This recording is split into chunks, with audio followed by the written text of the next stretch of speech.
पूरा सिलेबस जब तक मुझे अच्छे से प्रिपेयर नहीं होगा, बायो जब तक मुझे सारी अच्छे से याद नहीं होगी, उसके बाद ही मैं टेस्ट दूँगा, तो बिलीव मी नीट के दिन तक आप कोई मॉक टेस्ट नहीं देने वाले हैं। Hi everyone, I am Izhan Shabir, currently a second year MBBS student at AIIMS Bhopal.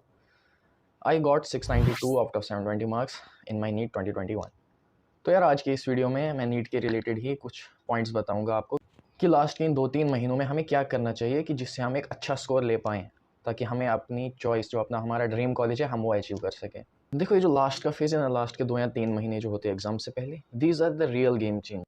ये एक मेजर डिसाइडिंग फैक्टर है कि आपकी कितनी रैंक आएगी, कितने मार्क्स आएँगे। देखो 2 साल में तो सब लोगों ने ही पढ़ा है 11th-12th में, बट इन लास्ट के 2-3 महीनों में आप क्या करते हैं, वो बहुत मैटर करता है कि आप कितना स्कोर लेके आएँगे। हो सकता है एक अच्छा बच्चा हो, उसने 2 साल पूरी अच्छे से पढ़ाई करी, लेकिन लास्ट के टाइम पे वो रिवाइज़ ही नहीं कर पाया, उसने टेस्ट नहीं दिए, तो इट्स बट नेचुरल कि उसका उतना अच्छा स्कोर नहीं आएगा। जबकि ऑन द अदर हैंड, अगर आपने 1-2 साल में पढ़ लिया है बट उतनी अच्छी लेवल की प्रिपरेशन नहीं है, लेकिन उसके बाद आप इन 2-3 महीनों में बहुत ज़्यादा एफर्ट्स पुट करते हैं, तो देयर आर हाई चांसेस कि आपका एक बहुत अच्छा स्कोर आ सकता है अभी भी। हमें क्या करना चाहिए इस फेज़ में so that we can achieve good marks and a good rank? तो first step is completing your syllabus. अब आई नो बहुत सारे बच्चों का अभी तक सिलेबस कंप्लीट नहीं हुआ होगा, तो your first priority should be कि जितनी जल्दी आप अपना सिलेबस कंप्लीट कर सकें 11th-12th का, उतना ही आपके लिए बेटर होगा। अब सिलेबस में भी आपको कोई चीज़ छोड़नी नहीं है, एवरीथिंग इज़, ऐसा नहीं है कि आप एक पर्टिकुलर चैप्टर बहुत अच्छे से करके जा रहे हैं और दूसरा चैप्टर जो आपको थोड़ा डिफिकल्ट लग रहा है वो आप पूरा ही छोड़ रहे हैं, ऐसा नहीं करना। हर एक चैप्टर को इक्वली इंपॉर्टेंस देनी है एंड पीवाईक्यूज देख के आपको पता चल जाएगा कि किस चैप्टर से ज़्यादा क्वेश्चंस आ रहे हैं। अब जब आपका सिलेबस कंप्लीट हो गया हो तो उसके बाद आपने अपने मॉक टेस्ट देने हैं। अब इसका ये मतलब नहीं है कि जब तक आपका पूरा सिलेबस कंप्लीट नहीं होगा तो आप टेस्ट नहीं देंगे। ट्रस्ट मी, एग्जाम से एक दिन पहले भी आपको अभी लगेगा कि मैं फुल्ली प्रिपेयर नहीं हूँ फुल सिलेबस टेस्ट के लिए, but still it is an on going process. आप सिलेबस जब कंप्लीट कर रहे हैं तो उसी के साथ साथ में आपको टेस्ट्स भी देने हैं, ऐसे ही कॉन्फिडेंस आएगा। अगर आप ऐसा सोचेंगे कि पहले मैं पूरा सिलेबस जब तक मुझे अच्छे से प्रिपेयर नहीं होगा, बायो जब तक मुझे सारी अच्छे से याद नहीं होगी, उसके बाद ही मैं टेस्ट दूंगा, तो बिलीव मी नीट के दिन तक आप कोई मॉक टेस्ट नहीं देने वाले हैं। अब साथ साथ में जब आपका सिलेबस हो रहा है उसे कवर कीजिए एंड मॉक टेस्ट भी दे दीजिए। जिन लोगों का सिलेबस कंप्लीट हो चुका है वो एक दिन छोड़ के नेक्स्ट डे मॉक टेस्ट दे सकते हैं। ऑन एन एवरेज हफ्ते में आप 3 मॉक टेस्ट दे सकते हो। एंड जिन लोगों का भी सिलेबस हो ही रहा है तो वो भी हफ्ते में तो 2 मॉक टेस्ट आपको देने ही हैं।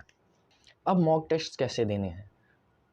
तो जैसे कि मैंने आपको कहा कि हफ्ते में 2 या 3 टेस्ट देने हैं, तो हर टेस्ट में आप एक पोर्शन सेलेक्ट कीजिए सिलेबस का कि ये चीज़ मैं अच्छे से करके जाऊँगा।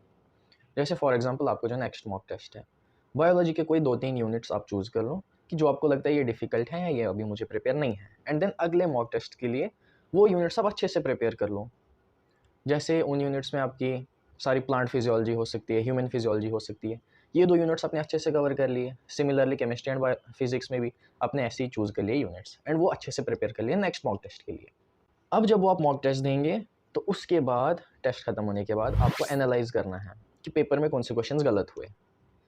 अब जो क्वेश्चंस आपको उन यूनिट से गलत हुए जो आपने प्रिपेयर किए थे, उन चीज़ों को आप देखो कि ये तो मैंने प्रिपेयर किया था, इस चीज़ में ये गलत हुई है।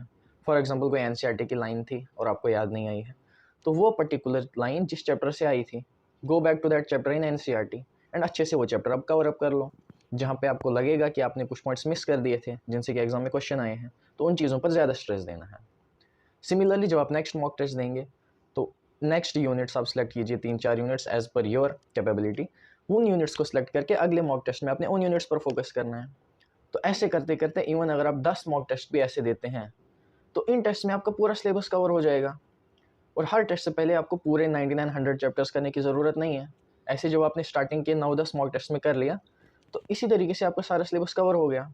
अब उसके बाद के जो मॉक टेस्ट होंगे आपने ऑलरेडी हर एक चैप्टर या हर एक यूनिट का अच्छे से प्रिपेयर किया हुआ है और थॉरली उसको एनालाइज किया हुआ है। उसके बाद फिर आपके फुल सिलेबस टेस्ट होंगे जिसमें आपको बस कुछ चीज़ों पर ही ध्यान देने की ज़रूरत होगी। तो उसके बाद वाले जो मॉक टेस्ट होंगे, अब उनमें आपको पता चल चुका होगा कि कौन से आपके वीक पोर्शंस हैं या कुछ ऐसे क्वेश्चंस आ रहे हैं एग्जाम में जिनको बार बार मेमोराइज करने की ज़रूरत है। उसमें बायोलॉजी हो गई आपकी और इनऑर्गेनिक केमिस्ट्री हो गई। तो उन मॉक टेस्ट से पहले आपने उन्हीं चीज़ों को फिर रिवाइज करना है, जैसे S block, P block, D and F block. ये चीज़ें बार बार भूल जाती हैं, तो एग्जाम से पहले आपको फिजिक्स के न्यूमेरिकल सॉल्व करने की ज़रूरत नहीं है उन चैप्टर से जो आपको अच्छी तरह आते हैं। आपको पता होगा कि अपना वीक पॉइंट कहाँ पे है, कहाँ पे मैं गलत कर रहा हूँ, या कौन से क्वेश्चंस है जो मुझसे भूल रहे हैं, बार बार इन्फॉर्मेशन रिटेन नहीं रह पा रही है, तो उसी इन्फॉर्मेशन को फिर रिवाइज करना है एंड तक।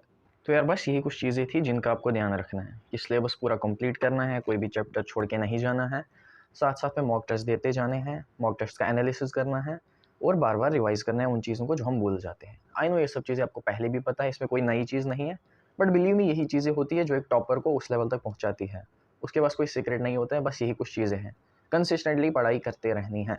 अब इन महीनों में बहुत सारे ऐसे फेजेस आएंगे जब आपको लगेगा कि मुझसे नहीं हो पा रहा है, but you have to keep going.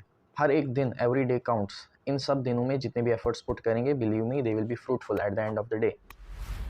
So yeah, keep going. If you have any query, you can write down in the comments.